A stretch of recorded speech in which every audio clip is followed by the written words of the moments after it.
ಹರೇ ಕೃಷ್ಣ ಕೃಷ್ಣ ಕೃಷ್ಣ ಹರೇ ಹರೇ, ಹರೇ ರಾಮ ರಾಮ ರಾಮ ಹರೇ ಹರೇ. So ಭಕ್ತಿ ಮಾಡಿದರೆ ಸಾಕು ಜ್ಞಾನವನ್ನು ಭಗವಂತ ಕೊಡ್ತಾರೆ ಅನ್ನೋದನ್ನು ನಾವಿಲ್ಲಿ ನೋಡ್ಬೋದು. ಇದಕ್ಕೆ ಸಂಬಂಧಿಸಿದಂತೆ ಒಂದು ಘಟನೆಯನ್ನು ನಾವು ಅರ್ಥ ಮಾಡ್ಕೊಳ್ಳೋಣ, ಒಂದು ಕಥೆಯನ್ನು. ಶ್ರೀರಂಗಂ ಅಲ್ಲಿರುವಂಥ ಶ್ರೀರಂಗನಾಥ ದೇವಸ್ಥಾನ. ಸೊ ಅಲ್ಲಿ ಚಾತುರ್ಮಾಸ್ಯದ ಸಮಯದಲ್ಲಿ ಶ್ರೀ ಚೈತನ್ಯ ಮಹಾಪ್ರಭುಗಳು ಅಲ್ಲಿಗೆ ಭೇಟಿ ಕೊಟ್ಟಿದ್ರು. ಚೈತನ್ಯ ಮಹಾಪ್ರಭುಗಳು ಕೃಷ್ಣನ ರಹಸ್ಯ ಅವತಾರ. ಈ ಕಲಿಯುಗದಲ್ಲಿ ಭಕ್ತಿಯನ್ನು ಹೇಗೆ ಮಾಡಬೇಕು ಅಂತೇಳಿ ತೋರಿಸೋದಕ್ಕೋಸ್ಕರ ಬಂದವರು ಅವರು. ಸೊ ಅವರು ಶ್ರೀರಂಗಂಗೆ ಭೇಟಿ ಕೊಟ್ಟಿದ್ರು. ಅಲ್ಲಿ ಅವರು ನೋಡ್ತಾರೆ, ಒಬ್ಬ ಬ್ರಾಹ್ಮಣ ಅಲ್ಲಿ ಕುಳಿತಿರುತ್ತಾರೆ. ಆಗ ಒಬ್ಬ ಬ್ರಾಹ್ಮಣ ಅಂದರೆ ಅವನ ಕೈಲಿ ಭಗವದ್ಗೀತೆ ಇತ್ತು. ಅದನ್ನು ಅವನು ಪುಟಗಳನ್ನು ತಿರುಗಿಸ್ತಾ ಇದ್ದ, ಓದೋದಕ್ಕೆ ಅಂದರೆ ಪ್ರಯತ್ನಿಸ್ತಾ ಇದ್ದ ಓದೋದಕ್ಕೆ. ಪುಟವನ್ನು ಆ ಕಡೆ ತಿರುಗಿಸ್ತಾ ಇದ್ದ, ಈ ಕಡೆ ತಿರುಗಿಸ್ತಾ ಇದ್ದ, ಮುಖಪುಟವನ್ನು ನೋಡ್ತಾ ಇದ್ದ, ಏನೇನೋ ಮಾಡ್ತಾ ಇದ್ದ. ಚೈತನ್ಯ ಮಹಾಪ್ರಭುಗಳು ಅವನನ್ನು ಗಮನಿಸುತ್ತಾರೆ, ಹೋಗಿ ಕೇಳ್ತಾರೆ. ಆದರೆ ಅವನ ಮುಂದುಗಡೆ ಒಂದಷ್ಟು ಜನ ಪಂಡಿತರು ಕೂತ್ಕೊಂಡು ಅವನನ್ನು ನೋಡಿ ನಗ್ತಾ ಇದ್ರು. ಚೈತನ್ಯ ಮಹಾಪ್ರಭುಗಳು ಆ ಬ್ರಾಹ್ಮಣನ ಹತ್ರ ಹೋಗಿ ಕೇಳ್ತಾರೆ, ಬ್ರಾಹ್ಮಣೋತ್ತಮರೇ, ಏನು ಮಾಡ್ತಿದ್ದೀರಿ ನೀವು? ಈ ಭಗವದ್ಗೀತೆಯನ್ನು ಇಟ್ಕೊಂಡು ಸುಮ್ಮನೆ ಪುಟ ತಿರುಗಿಸ್ತಾ ಇದ್ದೀರಿ, ಮುಖಪುಟವನ್ನು ನೋಡ್ತಾ ಇದ್ದೀರಿ, ಏನೋ ಮಾಡ್ತಾ ಇದ್ದೀರಲ್ಲ, ಏನದು ಅಂತ ಕೇಳಿದಾಗ ಅವನು ಹೇಳ್ತಾನೆ, ಬ್ರಾಹ್ಮಣ, ಸ್ವಾಮೀಜಿ, ನಾನು ಅನಕ್ಷರಸ್ಥ, ಅವಿದ್ಯಾವಂತ, ನನಗೆ ಓದಲು ಬರುವುದಿಲ್ಲ. ಆದರೆ ನನ್ನ ಗುರುಗಳು ನನಗೆ ಹೇಳಿದ್ದಾರೆ ನೀನು ಭಗವದ್ಗೀತೆಯನ್ನು ಓದಬೇಕು ಅಂತೇಳಿ. ಸೊ ಓದೋದಕ್ಕೆ ಪ್ರಯತ್ನ ಪಡ್ತಾ ಇದ್ದೀನಿ, ಒಂದೊಂದು ಅಕ್ಷರನ ಜೋಡಿಸಿ ಎಲ್ಲಾದರೂ ಓದೋಕ್ಕಾಗುತ್ತಾ ಅಂತೇಳಿ ಅಂತ ಅವನು ಹೇಳ್ತಾನೆ. ಸೊ ಇಲ್ಲಿ ಕುಳಿತವರಿಗೆಲ್ಲ ಗೊತ್ತಿದೆ ನನಗೆ ಓದೋದಕ್ಕೆ ಬರಲ್ಲ, ನಾನು ಅವಿದ್ಯಾವಂತ ಅಂತ. ಅದಕ್ಕೋಸ್ಕರ ಅವ್ರು ನಗ್ತಾ ಇದ್ದಾರೆ, ನಾನು ಪುಸ್ತಕವನ್ನು ಹಿಡ್ಕೊಂಡು ಕೂತಿದ್ದೀನಲ್ಲ ಅಂಥೇಳಿ. ಚೈತನ್ಯ ಮಹಾಪ್ರಭುಗಳು ಹೇಳ್ತಾರೆ, ಅದೆಲ್ಲ ಸರಿ, ನಿನಗೆ ಓದಕ್ಕೆ ಬರಲ್ಲ ಅನ್ನೋದು ಗೊತ್ತಾಯಿತು, ಆದರೆ ನೀನು ಯಾಕೆ ಆಗಾಗ ಅಳ್ತಾ ಇರ್ತಿ, ಆಗಾಗ ಆನಂದ ಬಾಷ್ಪ ಕಾಣ್ತಾ ಇದ್ದೀನಿ ನಾನು ನಿನ್ನ ಕಣ್ಣಲ್ಲಿ, ಯಾಕೆ ಅಂತ ಅವರು ಕೇಳ್ತಾರೆ. ಅವನು ಹೇಳ್ತಾನೆ, ಆ ಬ್ರಾಹ್ಮಣ, ಸ್ವಾಮೀಜಿ, ಹೌದು ನಾನು ಅವಿದ್ಯಾವಂತ, ಆದರೆ ನಾನು ಭಗವಂತನ ಭಕ್ತವತ್ಸಲ ಸ್ವರೂಪವನ್ನು ಅರ್ಥ ಮಾಡ್ಕೊಂಡಿದ್ದೇನೆ. ಭಗವದ್ಗೀತೆಯ ಈ ಮುಖಪುಟವನ್ನು ನಾನು ನೋಡಿದಾಗ, ಸೊ ಇಲ್ಲಿ ನಿಮಗೆ ಕಾಣ್ತಾ ಇದೆ ಅಲ್ವಾ, ಮುಖಪುಟದಲ್ಲಿ ಏನು ಚಿತ್ರ ಕಾಣ್ತಾ ಇದೆ? ಪಾರ್ಥಸಾರಥಿ. ಸೊ ಈ ಪಾರ್ಥಸಾರಥಿಯ ಚಿತ್ರವನ್ನು ನಾನು ನೋಡಿದಾಗ ಭಗವಂತನ ಬಗ್ಗೆ ನನಗೆ, ಅಂದರೆ ಅವರ ಒಂದು ಕರುಣೆಯ ಬಗ್ಗೆ, ಭಕ್ತರ ಭಕ್ತಿಗೆ ಅವರು ಸ್ಪಂದಿಸ್ತಿರುವಂಥ ರೀತಿಯನ್ನು ನೋಡಿ ನನ್ನ ಹೃದಯ ತುಂಬಿ ಬರುತ್ತೆ. ಅಖಿಲಾಂಡ ಕೋಟಿ ಬ್ರಹ್ಮಾಂಡ ನಾಯಕ ಜಗದೊಡೆಯ ಶ್ರೀಕೃಷ್ಣ ತನ್ನ ಭಕ್ತನಾಗಿರುವ ಅರ್ಜುನನ ಸಾರಥಿಯಾಗೋದಕ್ಕೆ ಒಪ್ಪಿಕೊಂಡರು. ಇಷ್ಟೊಂದು ಸಣ್ಣ ಸೇವೆಯನ್ನು ಅವರು, ಕನಿಷ್ಠ ಸೇವೆಯನ್ನು ಹೇಗೆ ಅವರು ಮಾಡಲು ಸಾಧ್ಯ?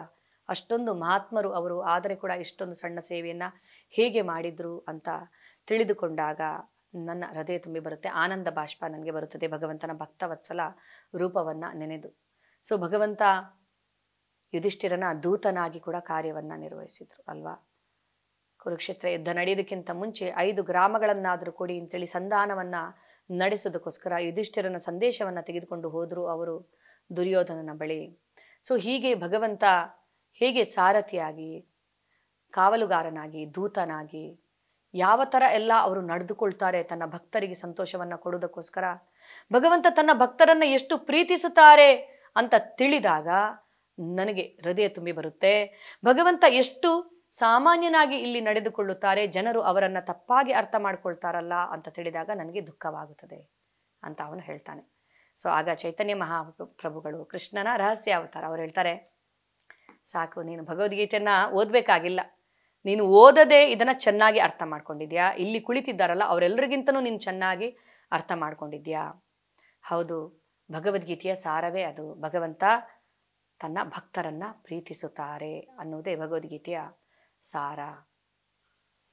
ಸೊ ಕೆಲವರು ಕೇಳ್ತಾರೆ, ಭಗವಂತ ನನ್ನ ಹತ್ರ ಮಾತನಾಡಿ ಅಂತ ಕೇಳ್ತಾರೆ. ಅಂಥವರಿಗೆ ಕೊಟ್ಟಿರುವಂಥದ್ದು ಈ ಭಗವದ್ಗೀತೆ. ಭಗವದ್ಗೀತೆ ಬೇರೇನೂ ಅಲ್ಲ. ನಮ್ಮ ಆಚಾರ್ಯರುಗಳು ಹೇಳುತ್ತಾರೆ, ಭಗವದ್ಗೀತೆ ಏನದು? ಭಗವಂತ ಪ್ರೀತಿಯಿಂದ ಬರೆದಿರುವಂಥ ಪ್ರೇಮ ಪತ್ರ ಎಲ್ಲ ಜೀವಿಗಳಿಗೆ, ಮನುಷ್ಯರಿಗೆ. ಸೊ ಅದನ್ನು ಓದಿ ಅವರ ಜೊತೆ ಸಂಬಂಧವನ್ನು ಸ್ಥಾಪಿಸಿಕೊಳ್ಬೇಕು, ಪ್ರೀತಿ ಮಾಡಬೇಕು ಭಗವಂತನನ್ನು ನಾವು ಅನ್ನುವ ಕಾರಣಕ್ಕೋಸ್ಕರ ಭಗವಂತ ನಮಗೆ ಭಗವದ್ಗೀತೆಯನ್ನು ಬೋಧಿಸಿದ್ದಾರೆ. ಈ 4 ಶ್ಲೋಕಗಳಲ್ಲಿ 3 ತತ್ವಗಳನ್ನು ನಾವು ತಿಳಿದುಕೊಳ್ಳಬಹುದು. ಸಂಬಂಧ, ಅಭಿಧೇಯ, ಪ್ರಯೋಜನ. ಸೊ ಭಗವಂತನ ಜೊತೆ ನಮಗಿರುವ ಸಂಬಂಧವನ್ನು ನಾವು ತಿಳಿದುಕೊಳ್ಳುವಂಥದ್ದು. ಏನು ನಮ್ಮ ಸಂಬಂಧ ಭಗವಂತನ ಜೊತೆ? ನಮ್ಮ ಮೂಲ ಯಾವುದು, ಯಾರು, ಸೊ ಏನಿದೆ ಸಂಬಂಧ, ಮತ್ತು ಹೇಗೆ ಆ ಸಂಬಂಧವನ್ನು ನಾವು ಮತ್ತೆ ಮರುಸ್ಥಾಪಿಸುವಂಥದ್ದು, ಆ ನಿಟ್ಟಿನಲ್ಲಿ ನಾನು ಹೇಗೆ ಮುಂದುವರಿಯುವಂಥದ್ದು. ಸೊ ಭಗವಂತ ಎಲ್ಲ ಸೃಷ್ಟಿಯ ಮೂಲ, ಎಲ್ಲ ಜ್ಞಾನದ ಮೂಲ. ಅದಾದಮೇಲೆ ಭಕ್ತಿ ಮಾರ್ಗದಲ್ಲಿ ಬರುವ ಅಡ್ಡಿಗಳನ್ನು ಅವರು ಹೇಗೆ ನಿವಾರಿಸುತ್ತಾರೆ ಅಂತ ತಿಳಿದುಕೊಳ್ಳುವಂಥದ್ದು, ಅದು ಸಂಬಂಧ. ಇನ್ನು ಪ್ರಯೋಜನ ಅಂದರೆ ಈಗ ಪಡೆದಿರುವಂತಹ ಜ್ಞಾನವನ್ನು ಜೀವನದಲ್ಲಿ ಅಳವಡಿಸಿಕೊಳ್ಳುವಂಥದ್ದು. ಭಗವದ್ಗೀತೆಯ ಜ್ಞಾನವನ್ನು ದಿನನಿತ್ಯದ ಜೀವನದಲ್ಲಿ ಅಳವಡಿಸಿಕೊಳ್ಳುವಂಥದ್ದು. ಭಗವಂತನ ಬಗ್ಗೆ ತಿಳಿಸಿಕೊಡುತ್ತಾ ಬೇರೆಯವರಿಗೆ ಭಗವಂತನ ಬಗ್ಗೆ ಮಾತನಾಡುತ್ತಾ ಸಂತೋಷವನ್ನು ಪಡುವಂಥದ್ದು. ಇದು ಅಭಿಧೇಯ. ಪ್ರಯೋಜನ ಅಂದರೆ ಗುರಿ. ಸೊ ಗುರಿಯನ್ನು ತಲುಪುವಂಥ ನಾವು ಮುನ್ನುಗ್ಗುವಂಥದ್ದು. ಭಗವಂತನಲ್ಲಿ ಪ್ರೀತಿ ಪ್ರೇಮ ಉಂಟಾದಾಗ, ಬೆಳೆದಾಗ, ಸೊ ನಾವು ಹೇಗೆ ಅಂದರೆ ನಮಗೆ ಎಲ್ಲ ಜ್ಞಾನ ಲಭಿಸುತ್ತದೆ, ನಾವು ಭಗವಂತನಿಂದ ರಕ್ಷಿಸಲ್ಪಡುತ್ತೇವೆ. ಸೊ ಇದು ಪ್ರಯೋಜನ, ಭಗವಂತನ ಲೋಕವನ್ನು ಪ್ರಾಪ್ತಿ ಮಾಡಿಕೊಳ್ಳುವಂಥದ್ದು. ಅರ್ಜುನ ಉವಾಚ ಪರಂ ಬ್ರಹ್ಮ ಪರಂ ಧಾಮ ಪವಿತ್ರಂ ಪರಮಂ ಭವಾನ್ ಪುರುಷಂ ಶಾಶ್ವತಂ ದಿವ್ಯಂ ಆದಿದೇವಂ ಅಜಂ ವಿಭುಂ ಆಹುಸ್ತ್ವಾಂ ಋಷಯಃ ಸರ್ವೇ ದೇವರ್ಷಿರ್ನಾರದಸ್ತಥಾ ಅಸಿತೋ ದೇವಲೋ ವ್ಯಾಸಃ ಸ್ವಯಂ ಚೈವ ಬ್ರವೀಷಿಮೇ. ಅರ್ಜುನನು ಹೇಳಿದನು, ನೀನು ದೇವೋತ್ತಮ ಪರಮಪುರುಷ, ಪರಂಧಾಮ, ಪವಿತ್ರ, ಪರಿಪೂರ್ಣ ಸತ್ಯ, ನೀನು ನಿತ್ಯ, ದಿವ್ಯ, ಆದಿಪುರುಷ. ನಿನಗೆ ಹುಟ್ಟಿಲ್ಲ, ಅತ್ಯಂತ ಶ್ರೇಷ್ಠನು. ನಾರದ, ಅಸಿತ, ದೇವಲ ಮತ್ತು ವ್ಯಾಸರಂತಹ ಮಹರ್ಷಿಗಳು ನಿನ್ನ ವಿಷಯದಲ್ಲಿ ಈ ಸತ್ಯವನ್ನು ದೃಢಪಡಿಸುತ್ತಾರೆ. ಈಗ ನೀನೇ ಇದನ್ನು ನನಗೆ ಹೇಳುತ್ತಿದ್ದೀಯೇ.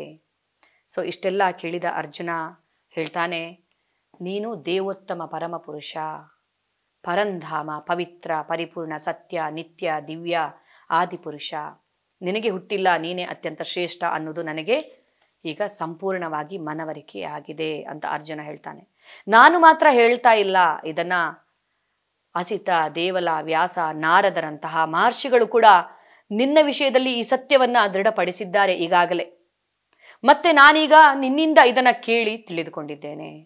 ಸೊ ಯಾವ ಸಂದೇಹ ಇಲ್ಲ, ನೀನು ದೇವೋತ್ತಮ ಪರಮಪುರುಷ ಅನ್ನುವುದರಲ್ಲಿ ನೀನು ಪವಿತ್ರ, ನೀನು ಆದಿಪುರುಷ, ನೀನು ದಿವ್ಯ ಅನ್ನೋದನ್ನ ಇಲ್ಲಿ ಅರ್ಜುನ ಹೇಳ್ತಾನೆ ಭಗವಂತನಿಗೆ.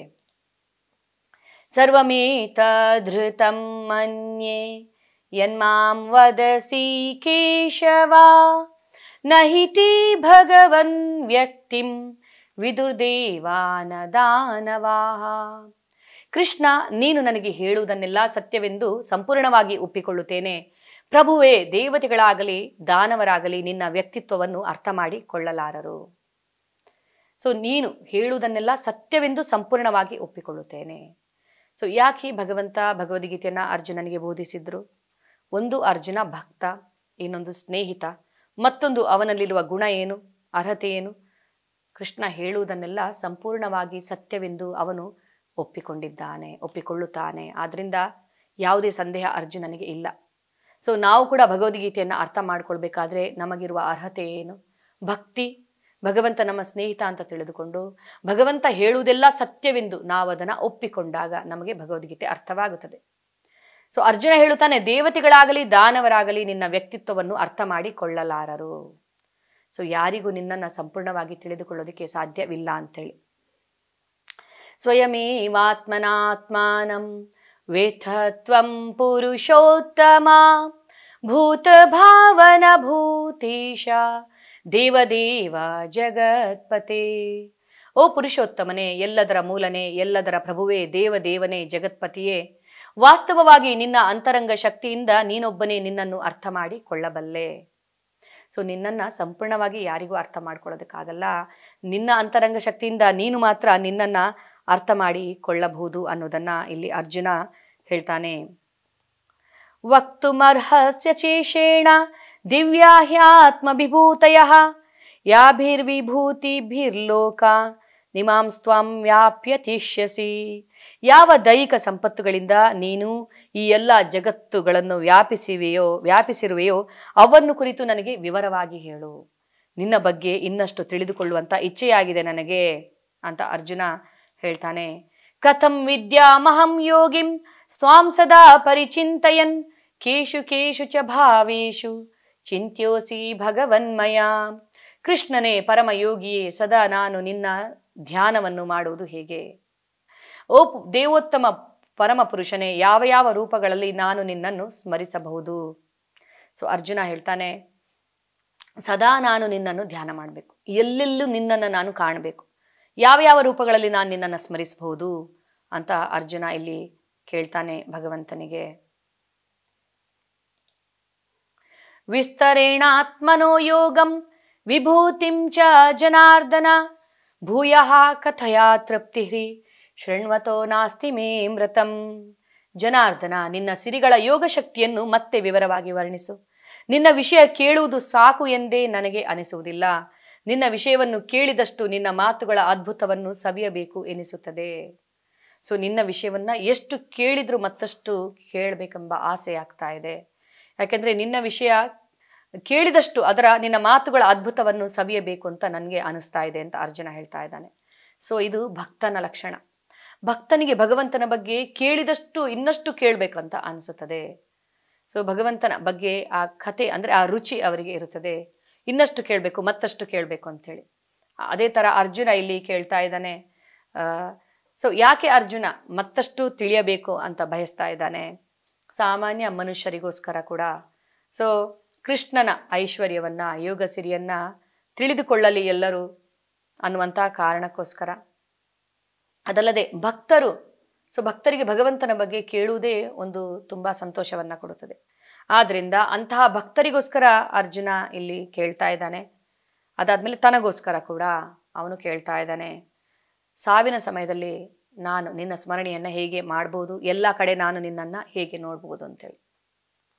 ಸೊ ಕೇಳಲು ಕುತೂಹಲವೆಂಬ ನೀರನ್ನ ಎರೆದು ಪೋಷಿಸಬೇಕು ನಾವು ನಮ್ಮ ಭಕ್ತಿಲತೆಯನ್ನ.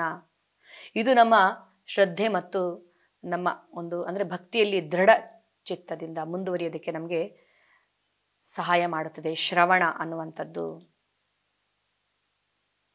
ಶ್ರೀ ಭಗವಾನುವಾಚ ಹಂತತೆ ಕಥಯಿಷ್ಯಾಮಿ ದಿವ್ಯಾಹ್ಯಾತ್ಮ ವಿಭೂತಯಃ ಪ್ರಾಧಾನ್ಯತಃ ಕುರು ಶ್ರೇಷ್ಠ ನಾಸ್ತ್ಯಂತೋ ವಿಸ್ತರಸ್ಯ ಮೇ. ದೇವೋತ್ತಮ ಪರಮಪುರುಷನು ಹೀಗೆಂದನು.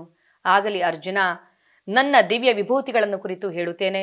ನನ್ನ ವಿಭೂತಿಗಳಿಗೆ ಮಿತಿ ಇಲ್ಲ, ಆದುದರಿಂದ ಪ್ರಧಾನವಾದುದನ್ನು ಮಾತ್ರ ಹೇಳುತ್ತೇನೆ. ಸೊ ನನ್ನ ಐಶ್ವರ್ಯವನ್ನ, ಯೋಗ ಸಿರಿಯನ್ನ ಕುರಿತು ಈಗ ನಾನು ನಿನಗೆ ಹೇಳ್ತೇನೆ.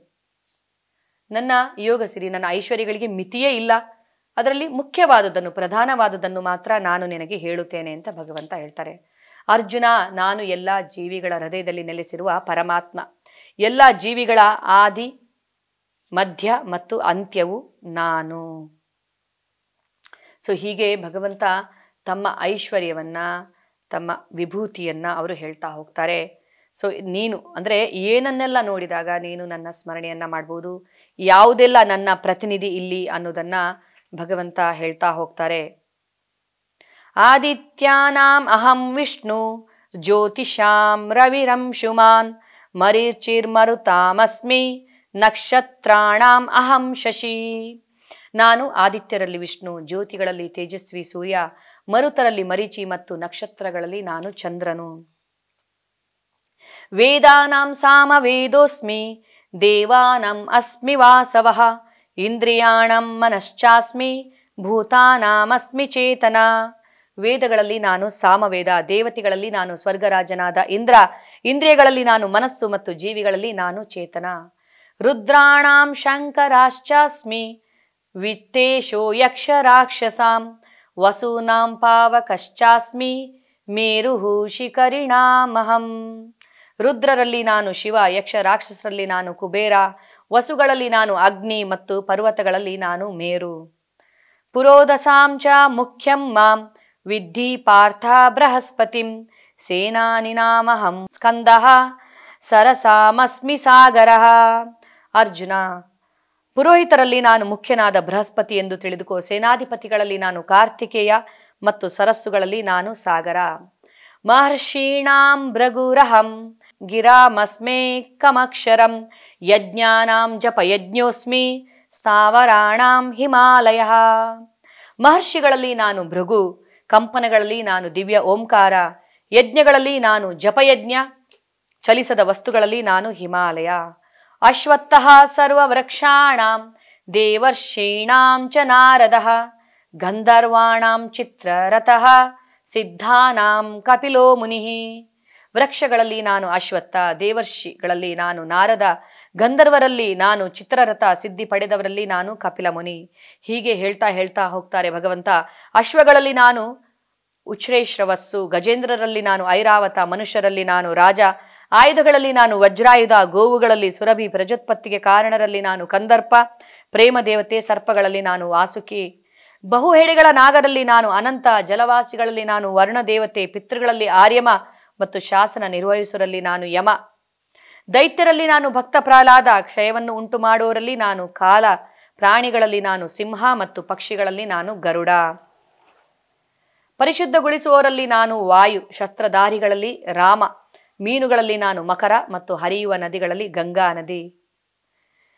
ಎಲ್ಲ ಸೃಷ್ಟಿಗಳಿಗೆ ನಾನೇ ಆದಿ, ಅಂತ್ಯ ಮತ್ತು ಮಧ್ಯ. ಎಲ್ಲ ವಿದ್ಯೆಗಳಲ್ಲಿ ನಾನು ಆಧ್ಯಾತ್ಮ ವಿದ್ಯೆಯು, ಎಲ್ಲ ತಾರ್ಕಿಕರಲ್ಲಿ ನಾನೇ ನಿರ್ಣಾಯಕ ಸತ್ಯ.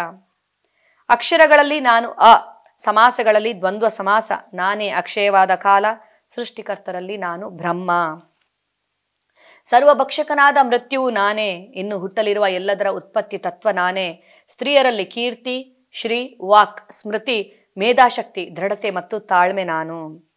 ಸಾಮವೇದದಲ್ಲಿನ ಸ್ತೋತ್ರಗಳಲ್ಲಿ ನಾನು ಬೃಹತ್ ಸಾಮ, ಕಾವ್ಯದಲ್ಲಿ ಗಾಯತ್ರಿ, ಮಾಸಗಳಲ್ಲಿ ನಾನು ಮಾರ್ಗಶಿರ ಮತ್ತು ಋತುಗಳಲ್ಲಿ ಕುಸುಮಾಕರವಾದ ವಸಂತ. ಮೋಸಗಾರರ ಜೂಜು ನಾನೇ, ತೇಜಸ್ವಿಗಳ ತೇಜಸ್ಸು ನಾನು, ನಾನು ಜಯ, ನಾನು ಸಾಹಸ, ಬಲಿಷ್ಠರ ಬಲವೂ ನಾನೇ.